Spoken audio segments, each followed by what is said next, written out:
Hi, welcome to GlimpseTV. I'm Kate Northrup, and I'm here today in New York City with Mastin Kipp, founder of the Daily Love. .com.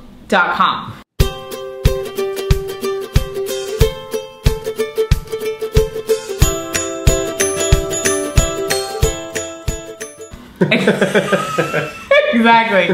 And it's like almost past my bedtime, so I apologize if we're a little tappy. We just spent the day at the Ignite conference here, and both of us are speaking tomorrow. Yeah. So if you don't know Mastin has an amazing online community that's all about love, and your tagline I love. Do you want to share what that is on the site? Yeah, it's just really simple. It's a place to love and be loved. Yeah. It's really simple. And we chose that because my purpose, the reason why I do what I do is growing up I never really felt like I belonged anywhere.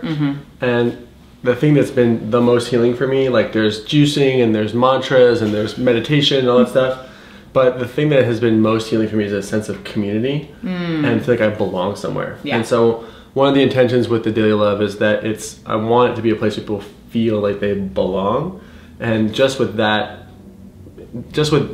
shift in someone's life, it's transformative. It's huge. Yeah. Well, and also from a physical health perspective, having a community actually builds your immune system. Yeah. So you're able to better fight off disease and just feel better in general. So yeah, it's interesting. That's profound. I was doing, one of my new mentors is a guy named Guru Prem Singh Khalsa, I was telling you about earlier, and he was talking about the blue zones, which is where people live to be over 100. So your thing right now. Yeah, I love it.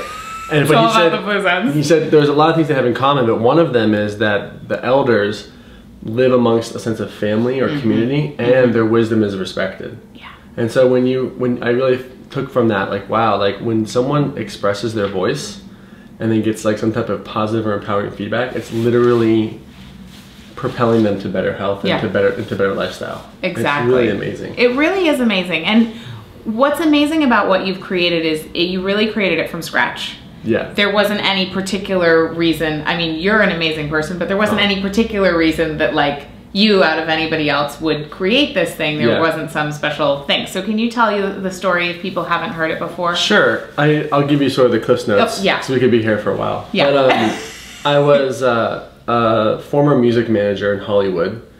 So I've always thought with brand in mind. But the thing is, when I was doing what I was doing in Hollywood, you know, my lifestyle was sex, drugs, and rock and roll and alcohol and all that type of stuff. And, you know, didn't know at the time, but like in the depths of like multiple addictions. And I believe that an addiction is really just searching for a connection to God in all the wrong places, you know, in a non-sustainable place, unsustainable way.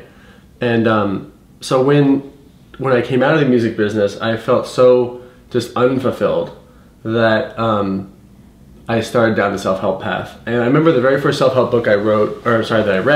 That was a Freudian slip. Yeah, I know. Because he's working on this book right now. The first one that I read was Stephen Covey's 7 Habits of Highly Effective People. You know, I still haven't read that one. Oh my God. Pick it up right now. And rest in peace, Stephen. But there was one of the habits which was seek to understand before you are understood. And I didn't realize, but that's actually from the Prayer of St. Francis. Okay. But I heard that and I was like, man, I wish I would have known that like years ago, because that would have changed my trajectory of my job. That would have changed so many different things. You know? And that's a really powerful business principle. Yeah. I mean, one of the things that I teach is about being interested instead of interesting. Yeah. Which you're actually quite good at. Mastin and I really had the first real conversation we've ever had last night. Yeah. And you're great at asking questions. Oh, thanks. So, and I think that's probably something that travels through your entire life.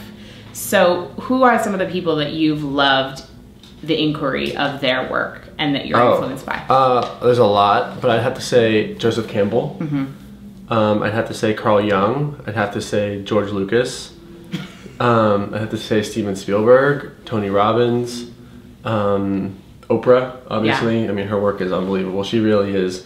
The cool thing about Oprah is that she, a lot of people write about how to do stuff. Yeah. And she just is the embodiment of it, you know, which is like and shares so much from what's up in that moment. I don't know if she considers herself to be a teacher, but she is such a teacher. You know what I mean? Like in just how she shows up and how she interacts and how she gives.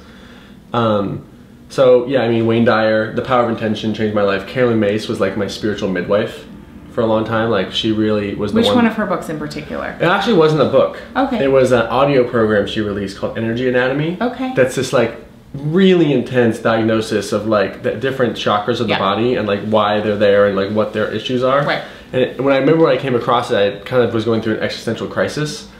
And I didn't really believe in like the government. I didn't really want to buy into like religion. I was really chewed up from the music business. I didn't know what to believe in, but I knew there was something I wanted to believe in, but I was really resistant to believing. And it was Carolyn's work that basically got me to surrender to God or the divine. And I remember saying like, okay, I'm going to surrender to you, whatever you is, and I'm going to give you 1 year.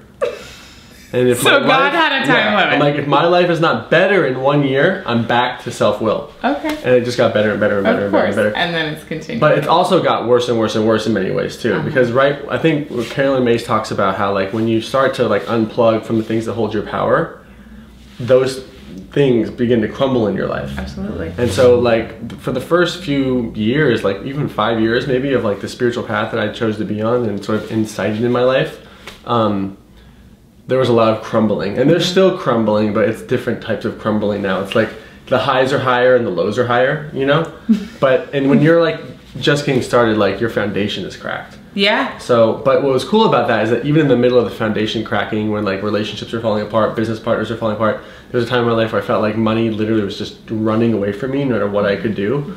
There was still a sense of like peace and calm within all that, and even though there was, you know, the point at which I was sort of like couch surfing and living with friends and stuff like that and didn't really have any financial wealth, I've never felt more connected.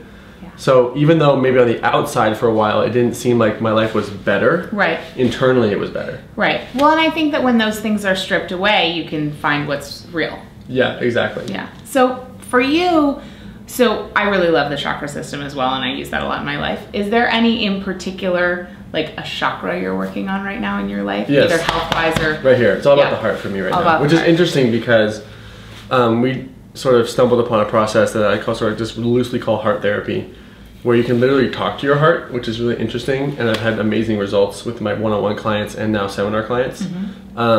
But like I'm seeing a yoga master who's helping me with my alignment. And it's all about how to have a strong core so that your heart can rest freely. Because he calls this, like this position, is like the position of shame. Right? This is open-hearted position. So it's not just a spiritual concept or like something in your body. It's like literally how you carry yourself, how you speak. And I really feel like, you know, he said, you know, you spend a lot of time in the ethers and you spend a lot of time on the ground, but now you need to spend a lot of time in your heart, which is sort of the halfway point. Does that make sense? Yeah, it makes it's like where the divine sense. meets the Right, ground. it's not one or the other, because I think so often we can think like either it's about transcending the body or it's about being fully physically, you know, physically here. And I think that that's a really nice midway point. Yeah.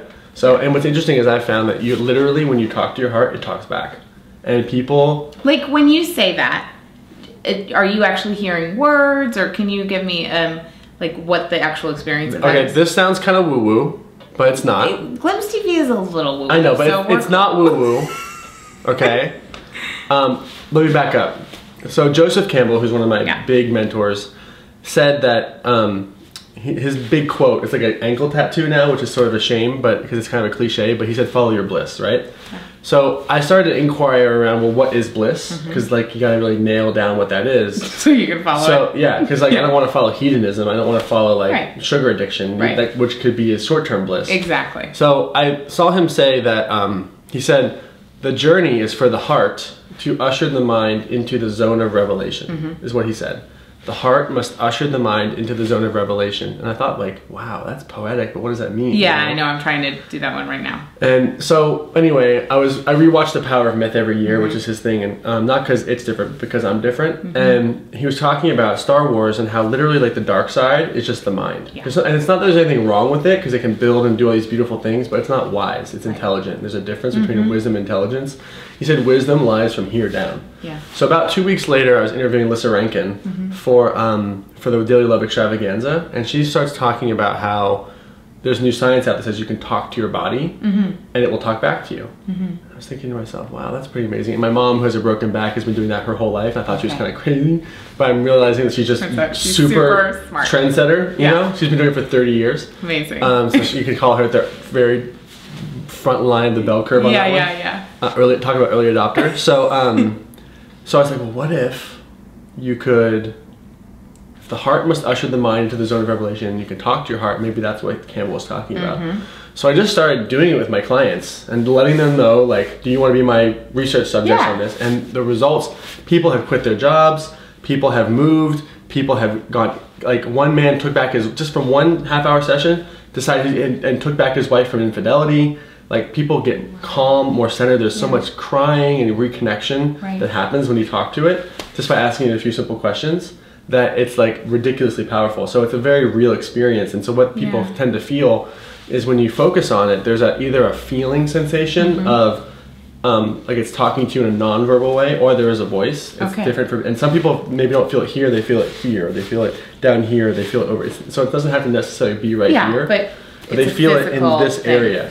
So have you had experiences of feeling like your inner guidance is speaking with you, or God is speaking with you, or anything like that, getting messages that way? And if so, does this feel different? No, it's the same. Okay. What's interesting is I actually started doing experiments. So from the first person on, I've probably done this now with, I'm not sure, maybe 300 people. That's a lot. So not one person has answered no to this question, because we have a series of questions that we ask people, and one of them is, heart, are you God dwelling within me? And every single person independently has said yes. And it's just like, I'm not coaxing them, or it's like, and at that point they just start bawling, you know, and it's just like, it's a really powerful thing. And one of our clients, you know, it's funny, she's like, I can't believe I never actually talked to the thing that keeps me alive.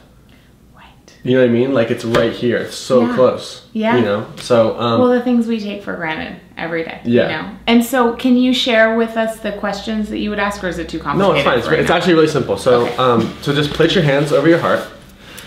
And take a deep breath in.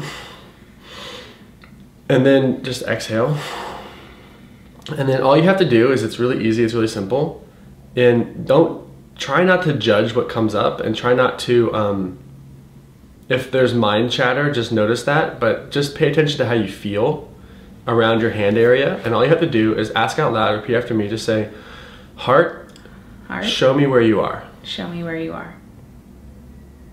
And just notice if there's any type of sensation or voice that says anything. Does anything come up for you?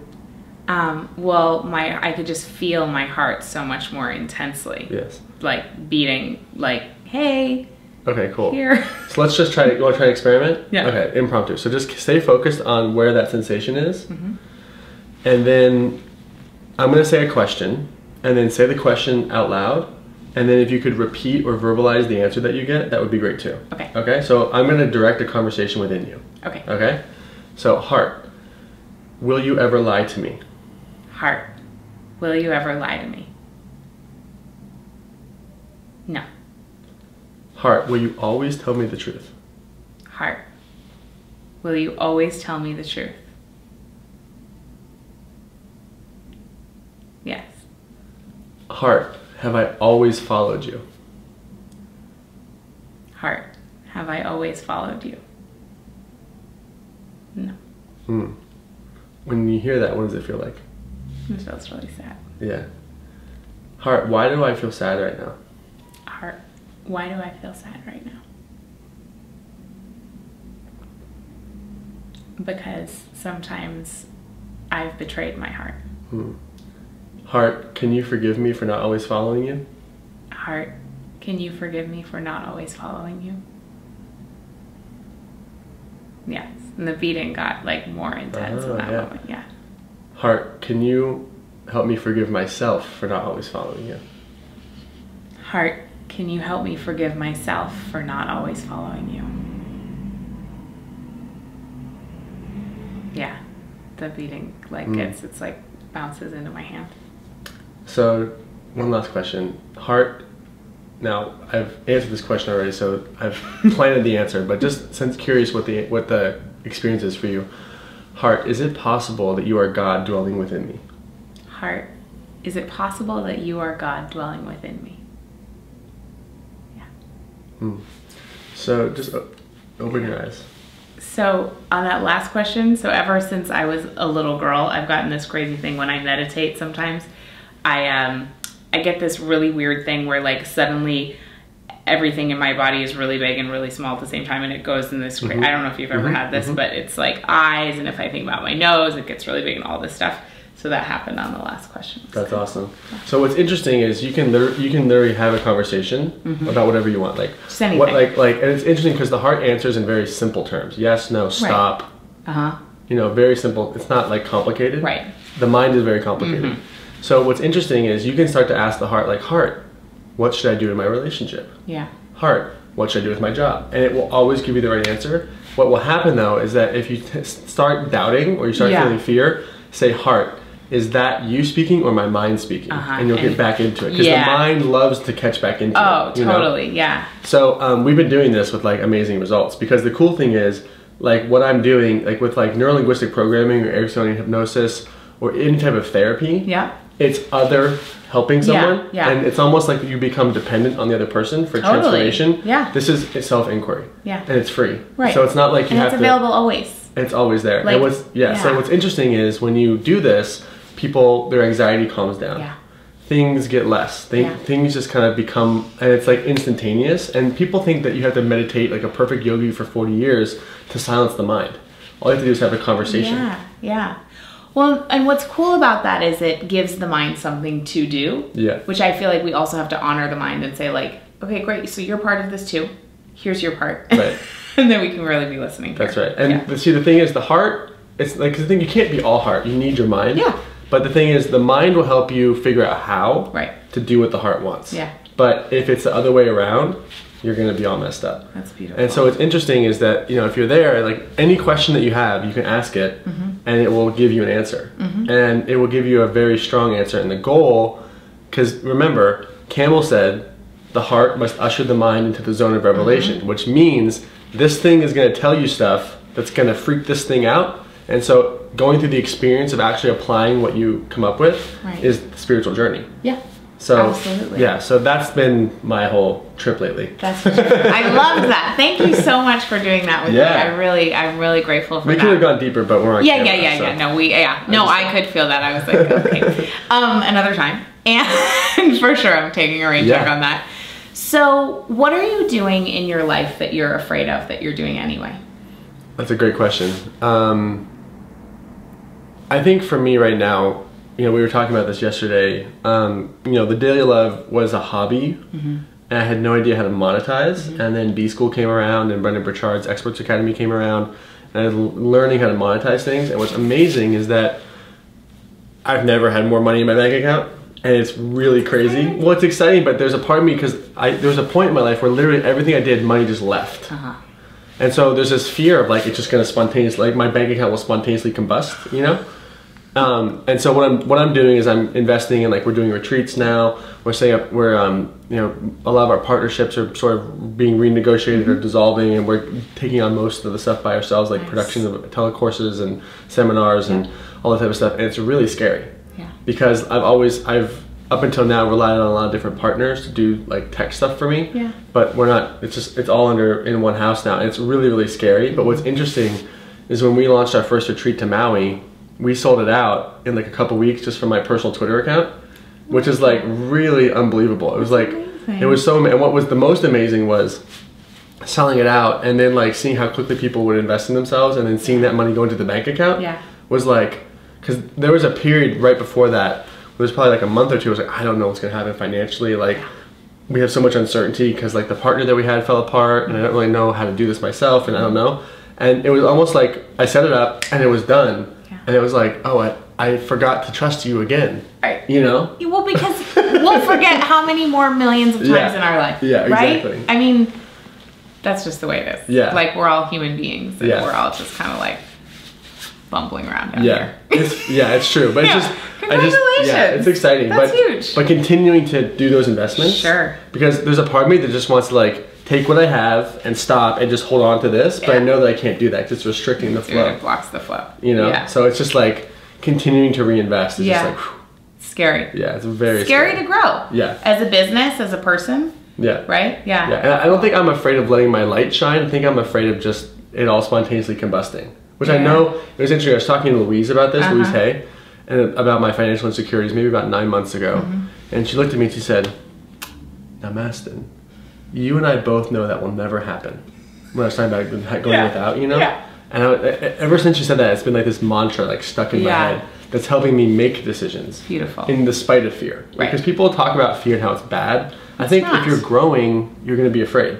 We're afraid every day. Like a lot. So the idea of fearlessness, I think, is kind of ridiculous. No, it's actually impossible. If you're growing. Now, if you want to be fearless, stay in your comfort zone. Totally. You know what I mean? That's a fearless life. Yeah, exactly. Yeah, that's a good switch. So, so that's really scary. Cool. Thank you. Thank you so much.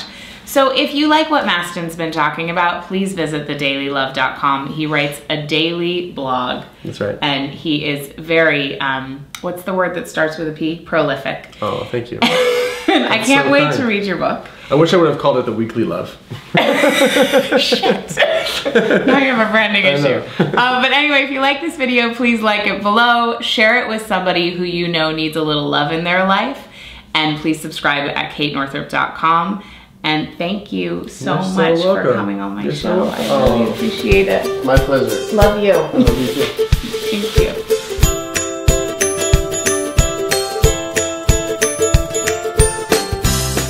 Well, it's less about how we look and more about what we say. Well, I'm going to turn off the light behind Mastin's head, so it kind of looks like he's got a big halo. Yeah, that could be good. That's how, a little bit. Can I see your halo, halo?